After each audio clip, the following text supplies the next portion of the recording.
চালু করছে। আমরা এখন মগলহাট পলিমারি চরে আছি।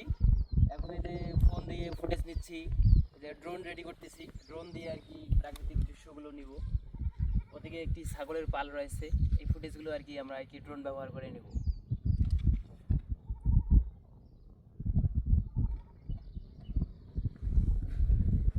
বাসায় বসে থাকলে এরকম দৃশ্যগুলো দেখতে পাবেন না।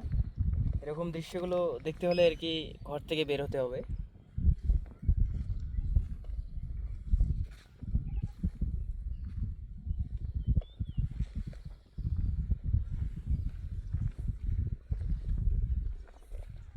এখন আর কি আমরা ড্রোনটা ফ্লাই করব।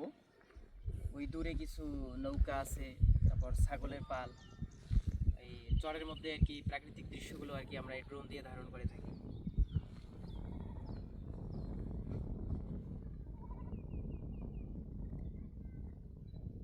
এবং আমাকে হেল্প করতেছে হচ্ছে রেজাউল ভাই। রেজাউল ভাইয়ের আর কি আইডিটা আমি মেনশন করে দেবো, সবাই আর কি একটু ঘুরে আসবেন ভাইয়ের আইডি থেকে।